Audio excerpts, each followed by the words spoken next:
Hi everyone. We are really pleased to welcome David on this afternoon to just chat about the 26th and how we're looking forward to it, and just ask why David thinks it's important for us all to be there and to make the effort to come on Saturday. So, what are your feelings, David? It's almost impossible to describe the urgency and the pivotal nature of where we stand in human history, because we really do stand at the cusp between any kind of freedom and a fascism that would make even the Nazis wince because of its technological nature in the end. And, it's important that people don't think that this is just some random series of events caused by some virus and that it just came out of nowhere. It's important to know that because it's important to then see where we are being taken. The reason that I could call current events decades ago, and the reason that in March I was able to call what is happening now in the autumn going into the winter, I said they are going to come back with a new level of hysteria, and they're going to justify more and more draconian impositions. And the reason that I could call that is because we're not dealing with random events. We're dealing with a script. And I can tell you, after researching this and the people behind it for 30 years, this script that's now unfolding goes back a very, very long time. And step by step, the human psyche has been prepared for this, prepared and manipulated to accept the diktats of authority and not to push back against them.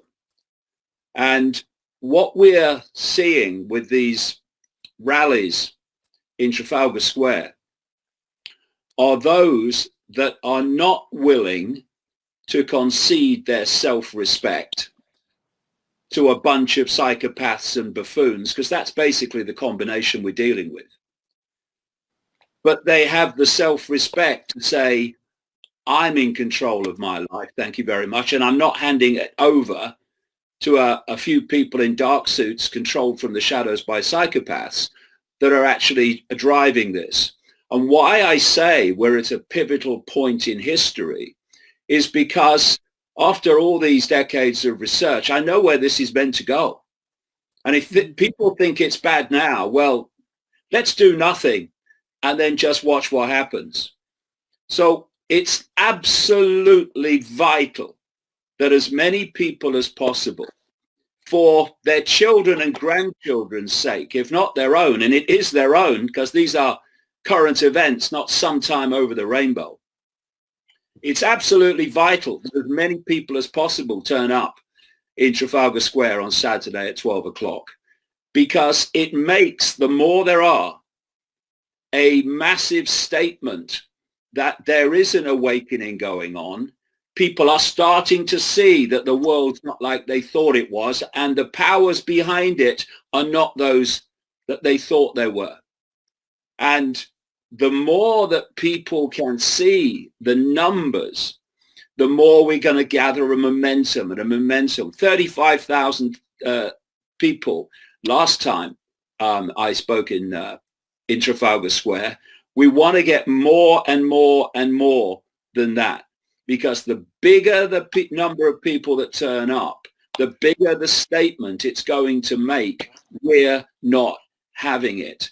And when it comes down to it, there is one way to stop this, a very quick way to stop this, and that is for people to stop themselves giving their power away to authority by listening to statements like the ones in the last few days from Johnson and Hancock in Britain, and then seeing how nonsensical they are, seeing how contradictory they are, but still then doing them.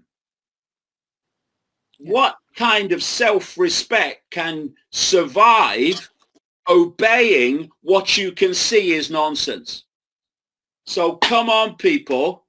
We've got a short window here to make our voices heard, and let's make them heard on Saturday, Trafalgar Square, 12 noon. Thank you so much, David. And I completely agree. And we're not even going there to ask for our power back. We're not asking them for anything. We are going to say that we have the power. This is ours. We are free. We have the power, and we are going to keep it. We're not giving it away. We're not doing any of that. We are keeping our power by not consenting to their rules. They're completely nonsensical rules, and how people are obeying them, I just don't understand it myself. And I agree, the more we get on those streets, the more of a statement we make, the louder we are, and the more people will be emboldened to join us. I've had people in my group who had to watch other people not wear masks for a couple of weeks before they felt brave enough to join us. So each and every single time we get out on the streets, we are empowering others to join us the next time. And we are saying, it is safe, it is okay, you can do this too. We are normal people, we are regular people out here standing up for our freedoms, and it is so vital. This is a huge moment in history. I can really feel that there's so much energy in everything that's going on at the moment, and I want to be on the right side of that energy, and I want to be putting my energy into the right side and into the positive side and pushing that forward. And yeah, so I implore everybody who can possibly make it to come and join us, as you say, on Saturday 12 noon at Trafalgar Square, and be part of it, and you know, put themselves forward as part of the right side of history. Is there anything else you'd like to say, David?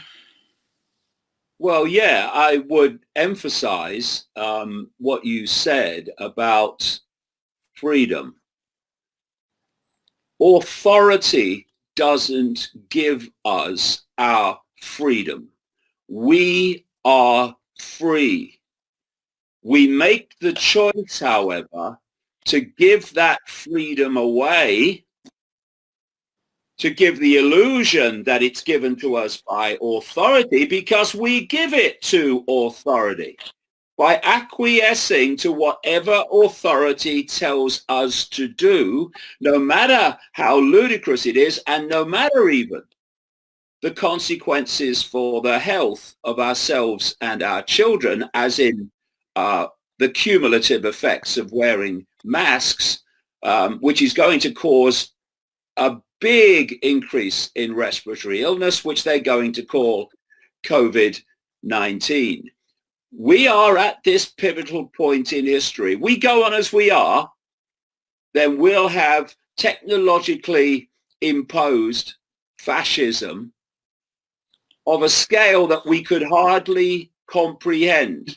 Because if you think it's fascism now, and it is, well, we've only just started, I can tell you that. Mm-hmm. And if we take another route, if we say, I am going to take my power back, I'm not going to acquiesce to my own enslavement. There's billions of us. There's a relative at the core of the core, a tiny number of those that are driving this. And the answer is obvious. We stop doing what has got us into this mess, which is give our power away to authority, and we take it back by refusing to do whatever it tells us, no matter what that is. I mean, where's the self-respect in that? Gone. And without self-respect, who are we? And, you know, we're at a situation now where it's not, well, yeah, well, maybe I'll do something next week. Maybe I'll do something next month. Well, where we'll be by then is in a far worse situation, if you're talking months, than we are now. We've got to draw the line somewhere. And if it's not now, it will be further down the road when it's going to be more difficult to turn it round. So, you know, this is not a time for finding excuses not to stand up and look fascism in the eye. Not in an aggressive way. We don't want an aggressive event on Saturday. We don't want an event of conflict, just like the last one I spoke at. It was so beautiful. The atmosphere was so beautiful. The people were so beautiful. That's what we want. That's what we're looking forward to. And making a statement that at last, humanity is drawing that line and saying no more deletion of our freedom until there is none left at all. Yeah, absolutely. Thank you so much for coming on, David. I know you're pressed for time and you squeezed us in for a nice lunchtime chat, and I'm really grateful and I can't wait for Saturday. As I've said on another live, we're going to be really aiming for a peaceful, safe protest, and I'll be doing a stream on that tomorrow night at 6 p.m. so people can know their powers, know what kind of mood we're going for, how to do it, and know their rights, so we can all feel empowered and to go there in a really peaceful, strong manner, united as one. And it should be a really great event on Saturday, 12 noon, Trafalgar Square, and so we'll see you there. And thank you so much again for coming on, David. Pleasure, Louise. Come on, people, it's time.